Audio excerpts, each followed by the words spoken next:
Hello, everyone, and welcome back to English Pod. My name is Marco. My name is Catherine, and today we have an upper intermediate level lesson for all of you. That's right, we're going to be talking business on this occasion on English Pod, but specifically about planning a business. Right, so before a business opens, a lot of planning has to happen. That means people will decide what kind of a product they want to sell, what kind of a market they want to sell to, etc. So that is the focus of today's lesson. Let's take a listen to the dialogue for the first time, and we'll be back in a minute to talk about what's going on.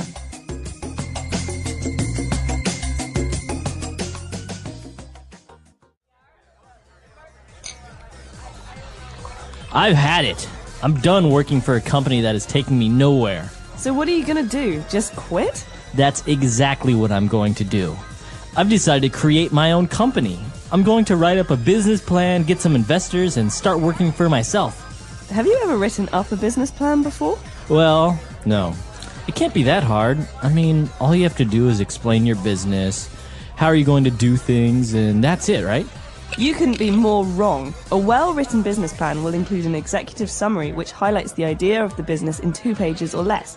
Then you need to describe your company with information such as what type of legal structure it has, history, etc. Well, that seems easy enough. Wait, there's more. Then you need to introduce and describe your goods or services, what they are and how they're different from competitors. Then comes the hard part, a market analysis. You need to investigate and analyze hundreds of variables. You need to take into consideration socio-economic factors from GDP per capita to how many children on average the population has. All this information is useful so that you can move on to your strategy and implementation stage, where you will describe in detail how you will actually execute your idea. Jeez, is that all? Almost. The most important piece of information for your investors will be the financial analysis. Here you will calculate and estimate sales, cash flow and profits. After all, people will want to know when they will begin to see a return on their investment. I think I'll just stick to my old job and save myself all the hassle of trying to start up a business.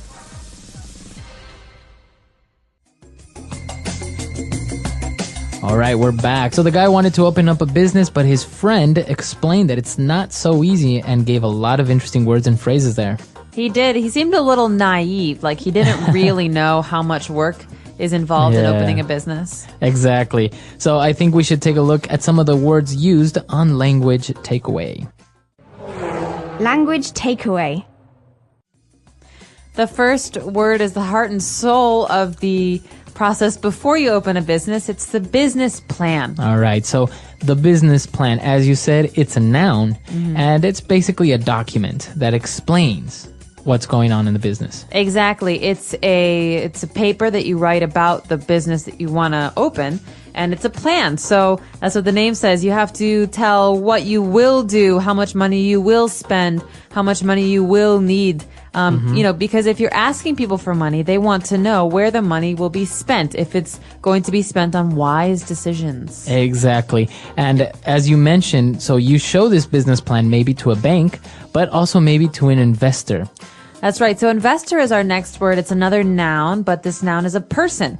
A person is an investor if he or she gives money to someone else and expects more money to come back. Right. So a person that's starting out a business maybe has enough money himself to open up a business, but sometimes you need extra money, so you look for investors, people who are interested in giving you money. For example, I have a cupcake company. I want to sell cupcakes to people, and I need $1,000. So Marco, do you want to be an investor? Do you want to invest some money? Yes, for sure. A cupcake company. That sounds great. I know, but what happens if I don't sell cupcakes? That's a problem for you because right. you have made a risky investment. That's right. So that's what happens with investors. But now if you want to attract the attention of your investors with your business plan, I think part of the most important aspects of this plan is the executive summary.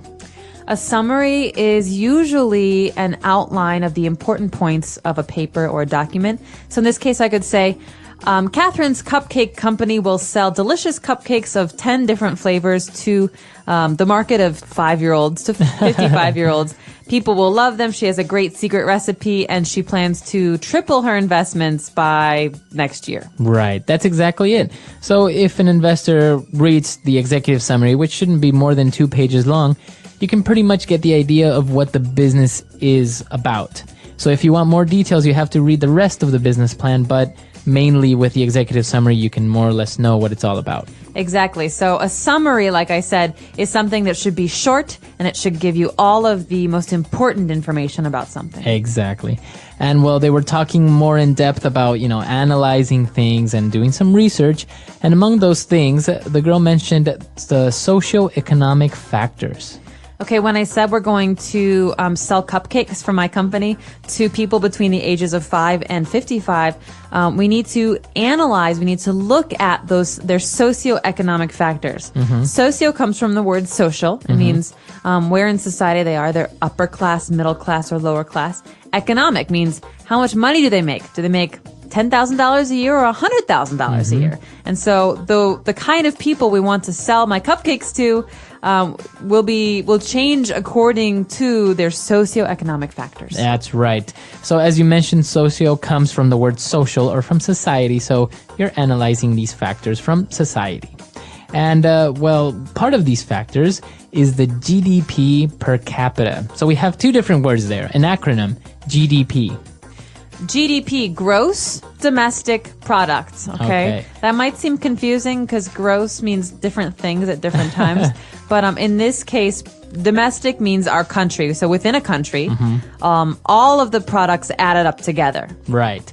And gross is basically that. Just all the products added up together without taking into consideration any other things. So the GDP is basically all the goods and services produced in a country within a given time. And what about per capita, though?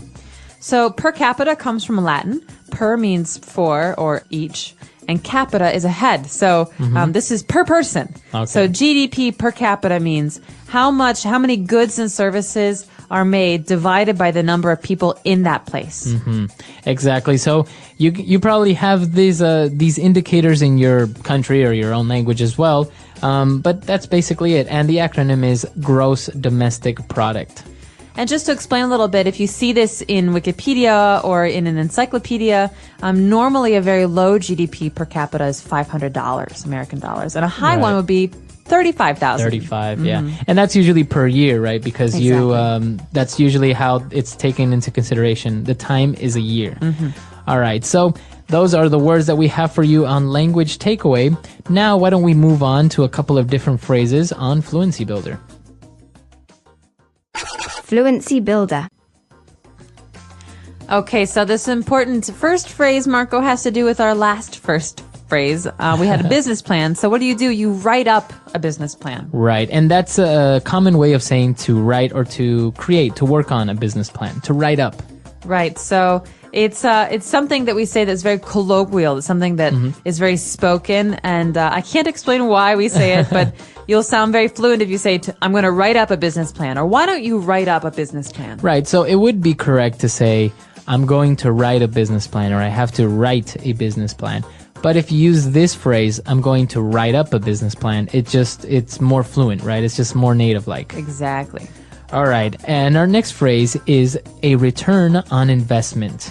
Okay. So earlier we talked about investors. The money that they invest is called an investment. Okay, these words are all very closely related. And when Marco decided to give money to my cupcake business, he expects the money to come back. And he expects more, actually, to come back than what he put in. So that's called a return on investment, the money that's the difference. So if he gives me $1,000 and I give him back $1,500 in a year, he made $500. That's amazing. That means it's a good return on his investment. Right. So that's the term that we use, a return on investment.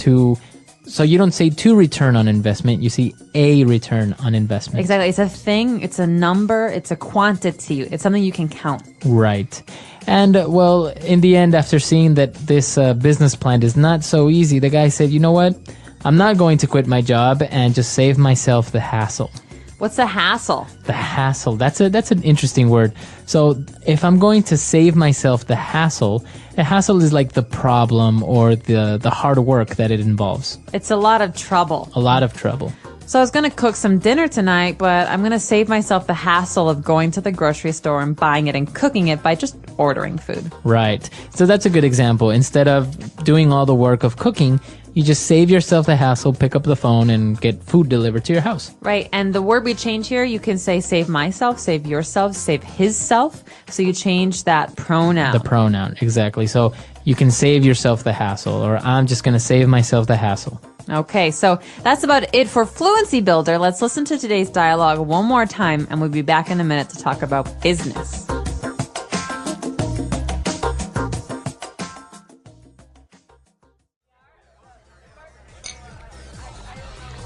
I've had it. I'm done working for a company that is taking me nowhere. So what are you gonna do? Just quit? That's exactly what I'm going to do. I've decided to create my own company. I'm going to write up a business plan, get some investors, and start working for myself. Have you ever written up a business plan before? Well, no. It can't be that hard. I mean, all you have to do is explain your business, how are you going to do things, and that's it, right? You couldn't be more wrong. A well-written business plan will include an executive summary which highlights the idea of the business in 2 pages or less. Then you need to describe your company with information such as what type of legal structure it has, history, etc. Well, that seems easy enough. Wait, there's more. Then you need to introduce and describe your goods or services, what they are and how they're different from competitors. Then comes the hard part, a market analysis. You need to investigate and analyze hundreds of variables. You need to take into consideration socio-economic factors from GDP per capita to how many children on average the population has. All this information is useful so that you can move on to your strategy and implementation stage, where you will describe in detail how you will actually execute your idea. Geez, is that all? Almost. The most important piece of information for your investors will be the financial analysis. Here you will calculate and estimate sales, cash flow, and profits.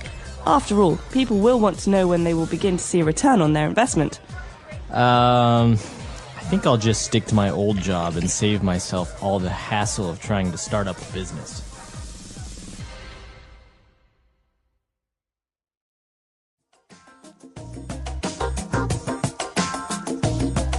So it was pretty interesting that he wanted to quit his job and just, set up a business. But actually, many people say that business plans are unnecessary.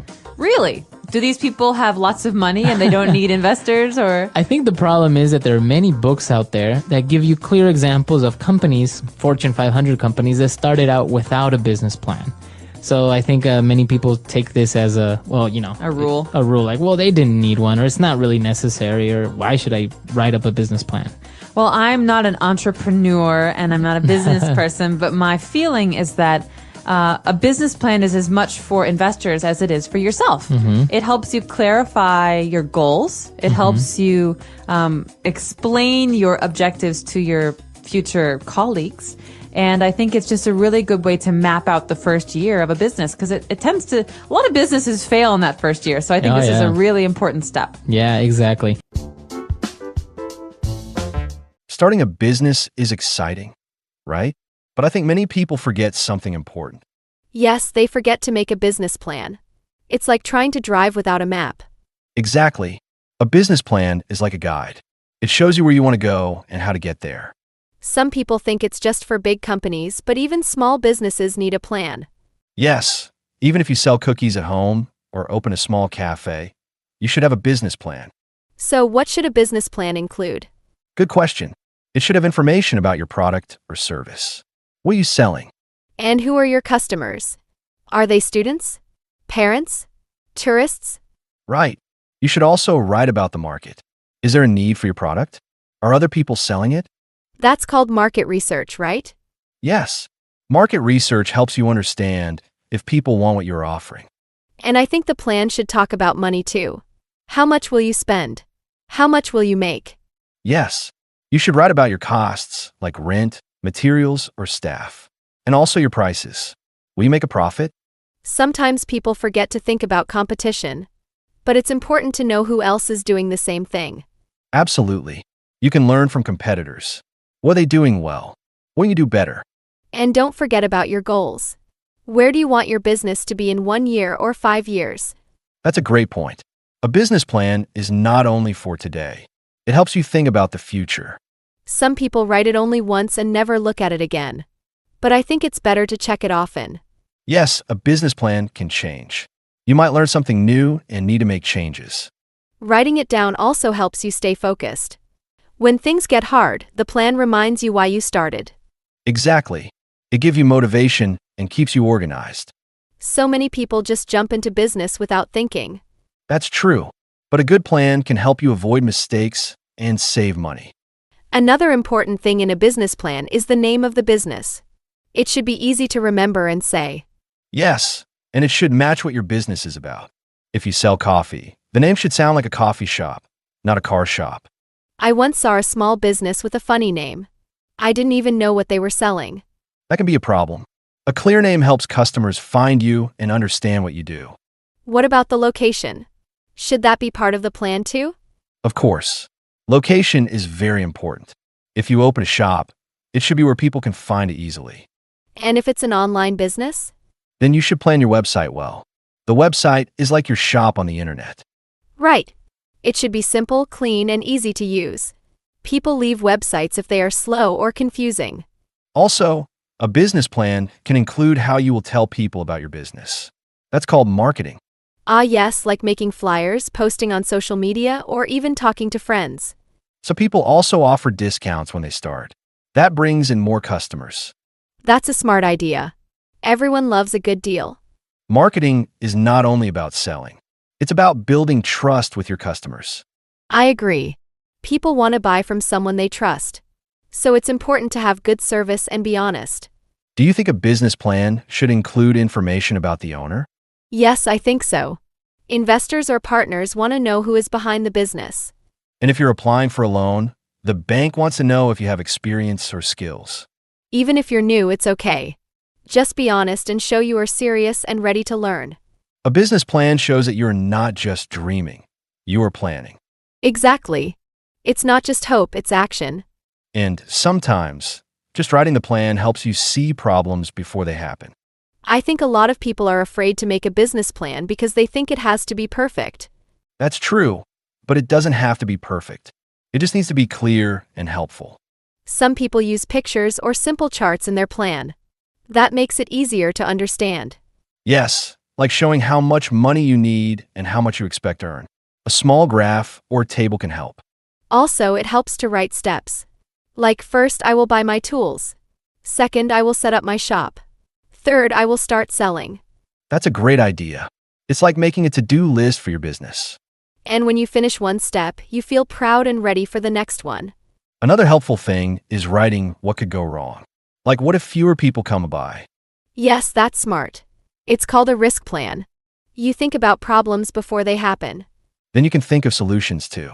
Like maybe offer your product online if no one visits your shop. Exactly. Being ready is better than being surprised. Some people also forget to think about time. A business plan should say how long each step takes. Yes. If something takes 2 months, don't expect it to finish in 2 days. Planning time helps you stay calm. If things go slowly, it doesn't mean you failed. And don't forget to rest sometimes. Starting a business can be stressful. That's very true. You need energy to keep going, so planning rest is also part of the work. I really believe a good business plan is like a friend. It helps you, supports you, and guides you. Nice way to say it. It gives you answers when you're confused and helps you make good choices. Even if your plan changes later, that's okay. It's normal. Life changes. Business changes. And changing your plan doesn't mean failure. It means you are learning. I think writing the plan on paper or typing it in a computer helps a lot. Yes, when you write it down, the ideas become real. It's easier to see what you want to do. Also, if you want to show your plan to someone like a bank or a friend, it looks more professional. That's important. People take you more seriously when they see you have a plan. Sometimes people ask for help when writing a business plan. That's okay too. Sure, you can ask someone who has experience or even use simple templates from the internet. Templates give you a structure. They help you know what parts to include, like goals, money, and customers. Yes, it's like filling in the blanks. You don't have to start from zero. And when you finish your first plan, you can show it to a teacher, a mentor, or even a friend for feedback. Feedback is great. Sometimes others see things that you don't. I remember my friend showed me her plan before she opened her bakery. I gave her some tips about the prices. That's really helpful. It's good to get different opinions before you spend money. Her business is doing well now. She sells cakes, bread, and cookies. All homemade. That's wonderful. And I'm sure her strong business plan helped her succeed. Definitely. She still checks her plan every month to make sure she's on track. That's a great habit. A plan is not just something you make once and forget. No, it's like a living thing. It grows and changes as your business grows. And it helps you make better decisions, like when to hire someone or when to try something new. Without a plan, it's easy to feel lost or make quick choices that don't work. That's why even small steps in planning are better than no plan at all. Some people think planning takes too much time, but in truth, it saves time later. Exactly. When you know your steps, you don't waste time guessing what to do next. Also, planning helps with money. You can see how much you will spend and how much you might earn. Yes, money is very important in business. Without a plan, it's easy to spend too much or forget costs. Even small businesses like selling food from home or making handmade gifts can use a plan. And a simple plan is better than no plan. It doesn't have to be big or fancy. We talked about many things: goals, location, customers, marketing, money, and even time and rest. And we saw how a business plan can help people feel more ready, more confident, and more organized. I hope our conversation today helps people who want to start their own small business. Me too. Starting something new can feel scary, but with a good plan, it becomes possible. And remember, no plan is perfect. But when you plan, you show that you care about your idea. So take your time, ask for help if you need it, and don't be afraid to start small. We want to thank all of you for listening to this podcast. We're happy to share ideas that help you learn English and also help in real life. Keep practicing English every day, and don't forget, even small steps take you forward. Thanks again, and we'll talk to you next time. Bye for now, and good luck with your business plans. The English Pod Audio Review. Listen to the meaning, then say the vocabulary word. Organization of the business. Legal structure. To put into effect. Carry out. To execute. Report on financial stability and profitability. Financial analysis.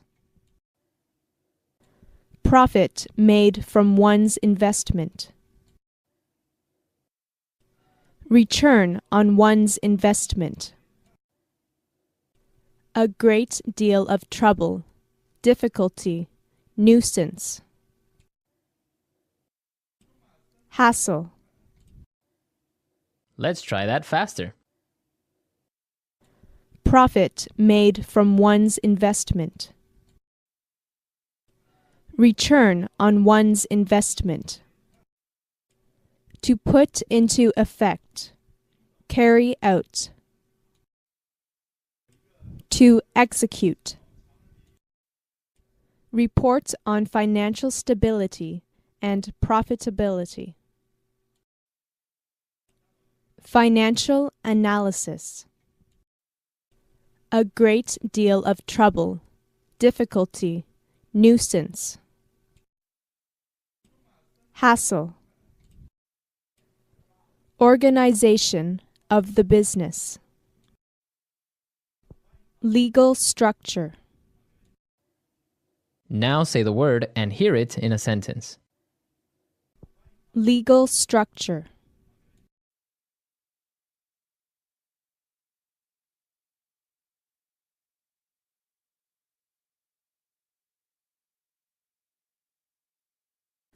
The legal structure of a business includes proprietorship of the business, whether it be one person, a partnership, or a company. Legal structure.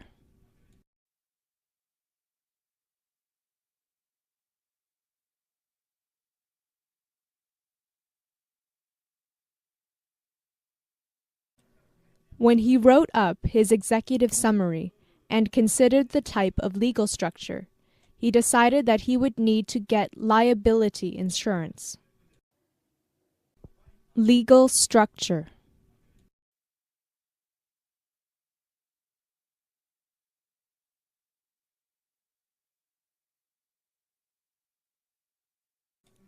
When they presented their business plan, they highlighted the legal structure of the business, which they considered to be innovative. To execute.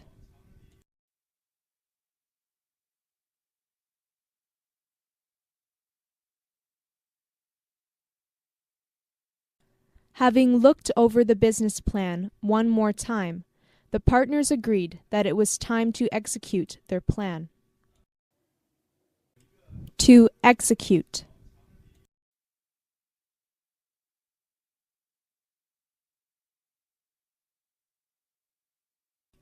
The execution of the new marketing technique would begin in the new year. To execute.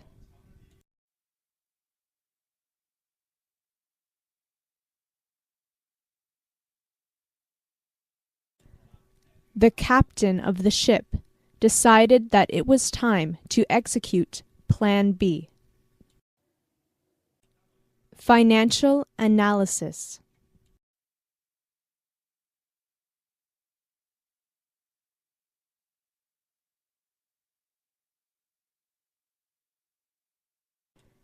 A financial analysis is not only performed when a business is starting up, but also throughout the lifetime of the business. Financial analysis.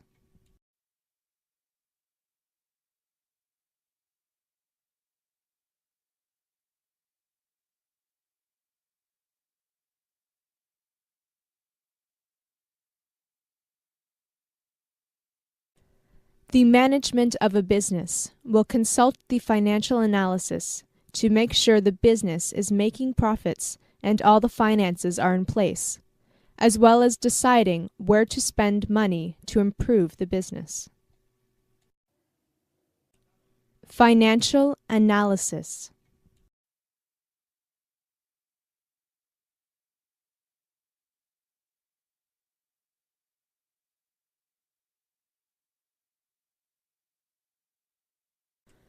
When the financial analyst presented his financial analysis, he highlighted that the business was making 10 times the profits it was making at the same time last year. Return on one's investment.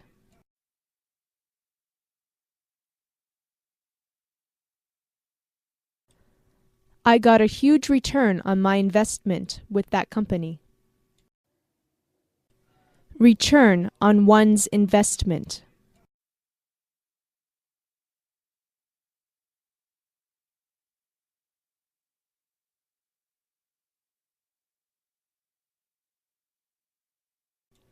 In my experience, investors are fickle and change loyalties very quickly, depending on how often and how much return is made on their investment.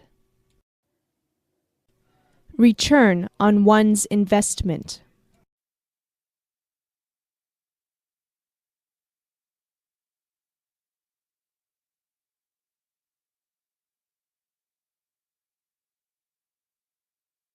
This company is fast becoming a big name in the industry, so I would suggest investing in them.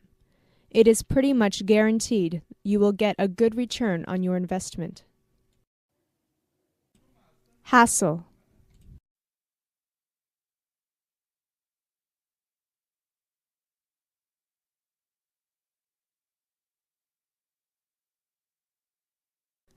My boss wants me to take over my coworker's responsibilities on top of my own during her sick leave. It is going to be such a hassle. Hassle.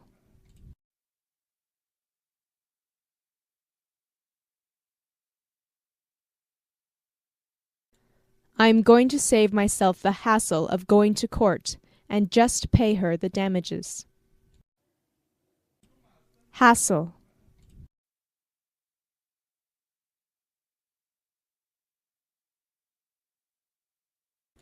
I hope taking care of my dogs while I'm away won't be too much of a hassle for you.